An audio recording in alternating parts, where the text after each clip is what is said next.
Welcome to EPG Pathshala. I am Dr. Vibha Sharma, Associate Professor and Head, Department of Public Administration, MCMDAV College, Chandigarh. Introduction to the module.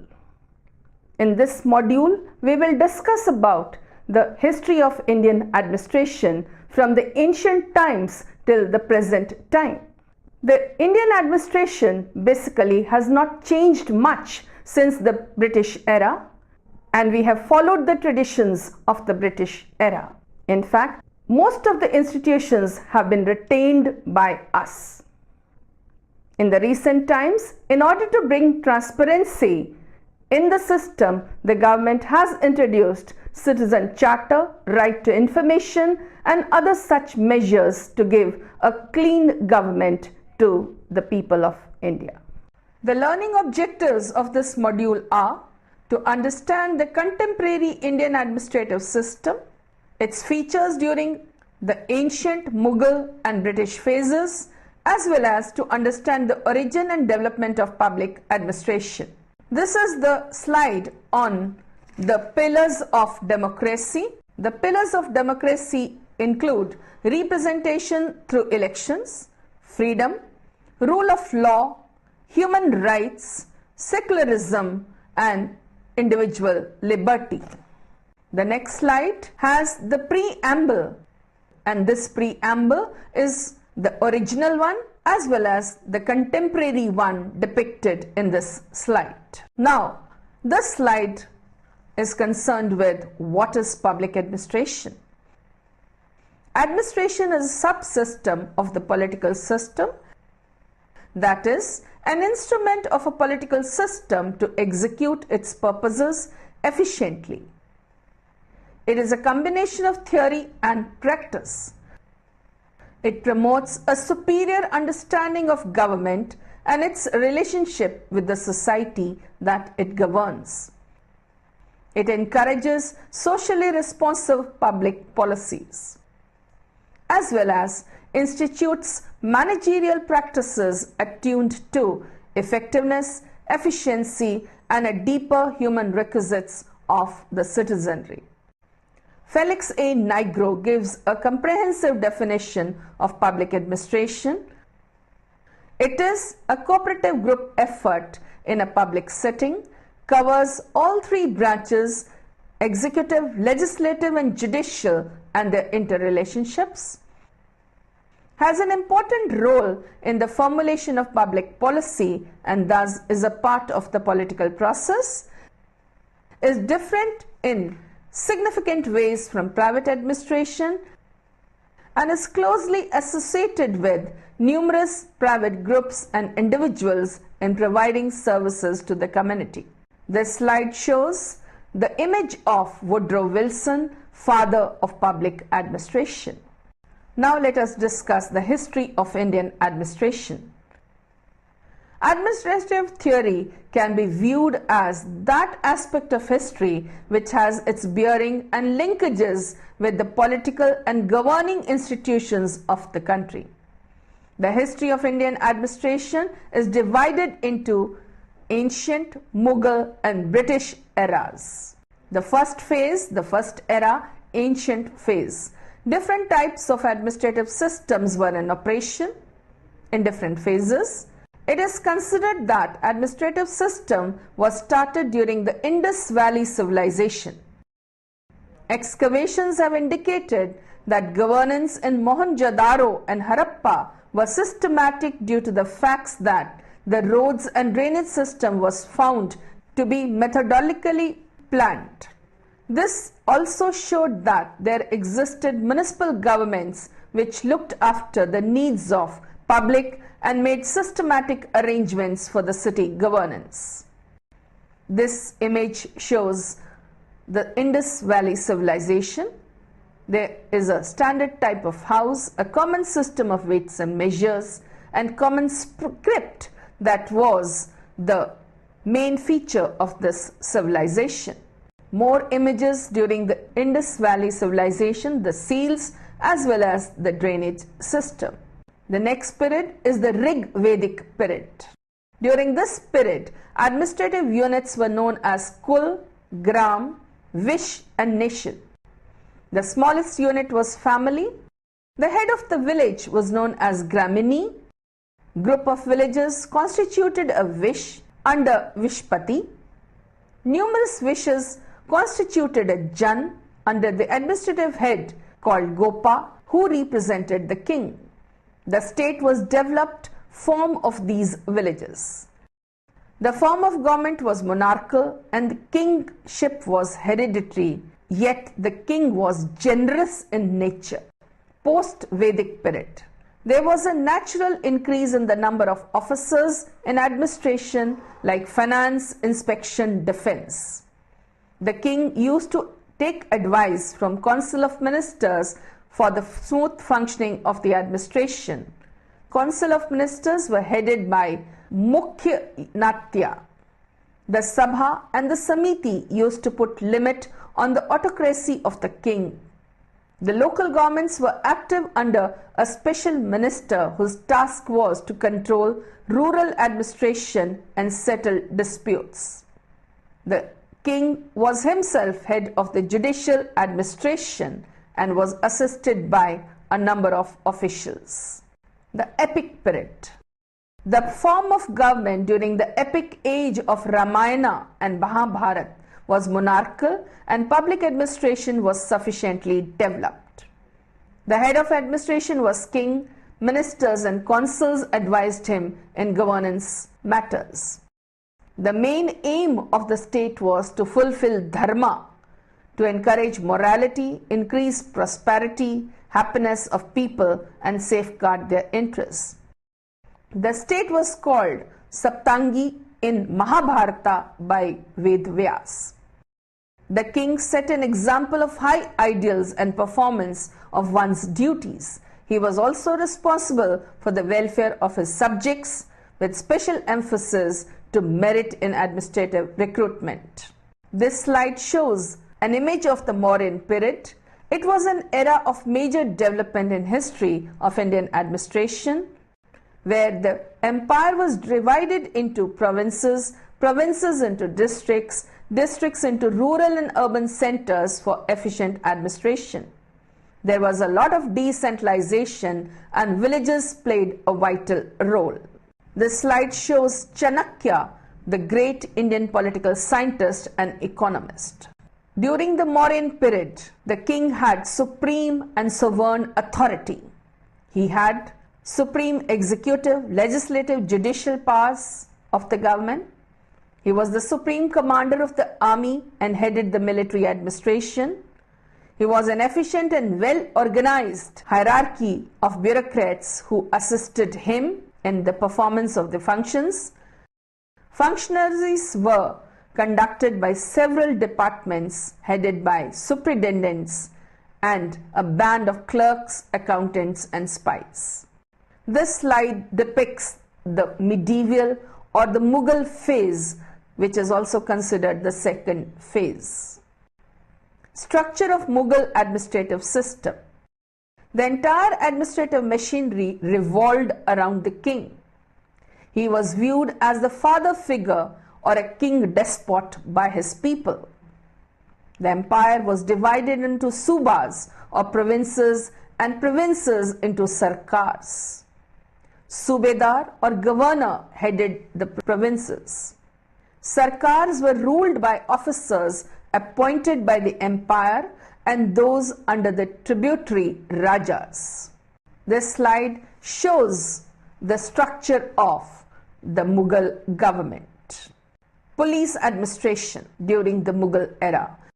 In the rural areas, policing was undertaken by the village headman and his subordinate watchmen. In the cities and towns, police duties were entrusted to kotwalis. In the districts, law and order functions were entrusted to faujdars. Revenue administration. The wazir or diwan were in charge of the system at the center, who was assisted by junior functionaries called munsif and mustafi. There was a public record office and the diwan signed revenue documents including major collection and payments. Civil justice. The liberal among them did not strictly enforce the Islamic law, which was not acceptable to a large majority of Hindu population. There were two types of tribunals. The king was the supreme court of both the original and the appellate jurisdiction. Personal administration. The Mughal Mansabdari system was a mixture of Hindu feudalism and Persian borrowings, combining the military and the civil administration. These Mansabdars had three categories determined on the basis of the number of horses or elephants which each Mansabdar had to maintain. Recruitment was on the basis of caste, kin, hereditary and personal loyalty to the king. Promotion system followed include fixed criteria with loyalty as a major characteristics. The third phase include the British rule in India, and this slide shows the British flag. British rule in India. Various significant legislations and acts were passed, such as the Charter Act of 1853, Pitt's India Act, Government of India Act 1919, and Government of India Act 1935. Structural, procedural, financial management reforms were introduced at all the levels, that is central, state and local. Features of Indian administration during the British era. Central government and administration.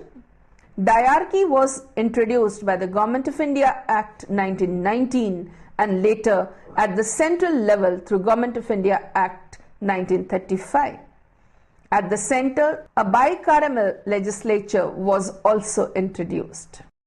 Lord Canning introduced the portfolio system in 1861. Office of the Cabinet Secretariat was introduced in 1784. Office of the Council of Ministers and executive agencies were introduced. The split system of administration was initiated, that is, separation between policy making and policy implementation. State administration. The post of governor, the state secretariat was there on the pattern of the central secretariat created by the British. District administration. District administration was established as a unit of administration. The post of district collector created by Warren Hastings in 1772 was significant. Lord Ripon passed Ripon Resolution in 1882 to create rural and urban local governments. Law and order administration. Police station as a basic unit of law and order was created. The post of SP, IGP, etc. and the Department of Criminal Investigation was created. Rule of law and judicial independence was introduced by the British.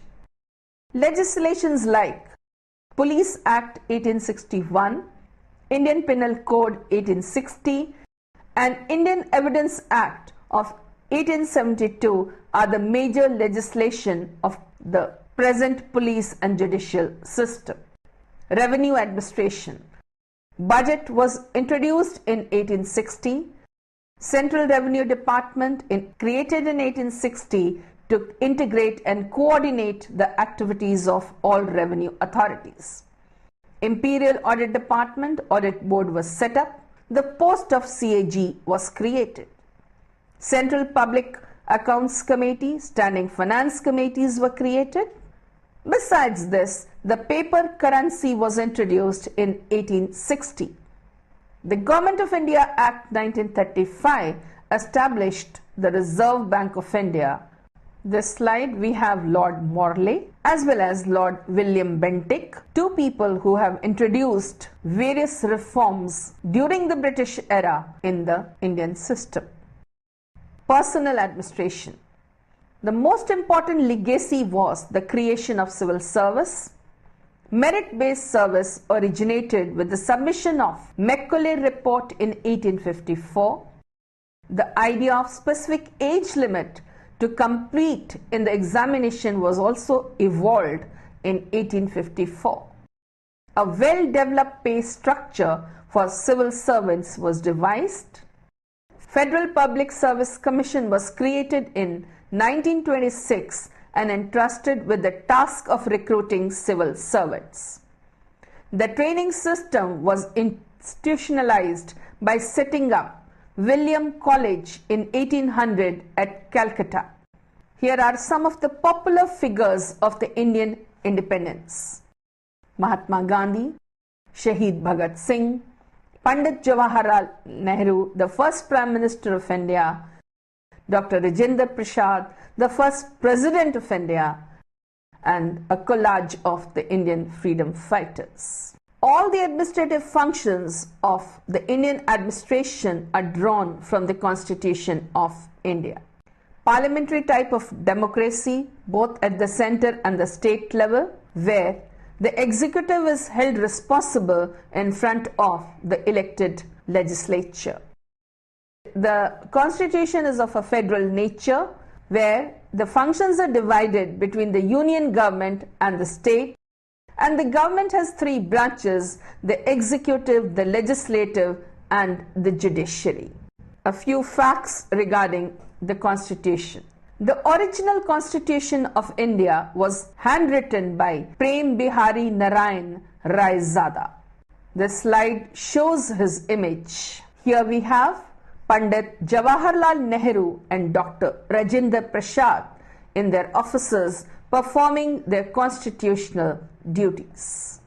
This slide shows the different types of courts in India.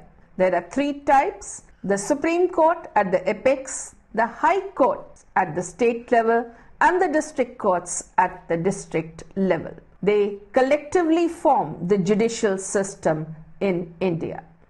This slide shows the current President and the Prime Minister of India, followed by a slide showing the inside seating arrangement of the Parliament, one of the House of the Parliament of India.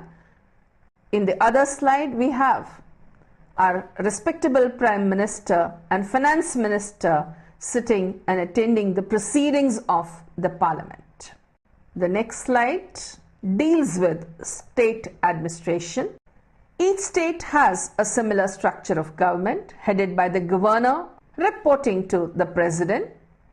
The chief minister, the council of ministers are the real functionaries, and we have members of the legislative assembly who are democratically elected. The legislative powers are distributed between the parliament, central government, and state legislature, state government, as per the 7th schedule of the Constitution. The council of ministers with chief minister as head of the legislative assembly advise the governor in carrying out the functioning of the government. Now let us deal with district administration. The states are divided into divisions and divisions are divided into districts. The district collector runs the administration of the district. The district is divided in blocks and administration is taken care by the local government. The local government is the regulation and administration of local affairs, both at the rural and the urban level. The representatives are elected by the residents of that particular local area. Yes, students, now let us come to the conclusion of this module.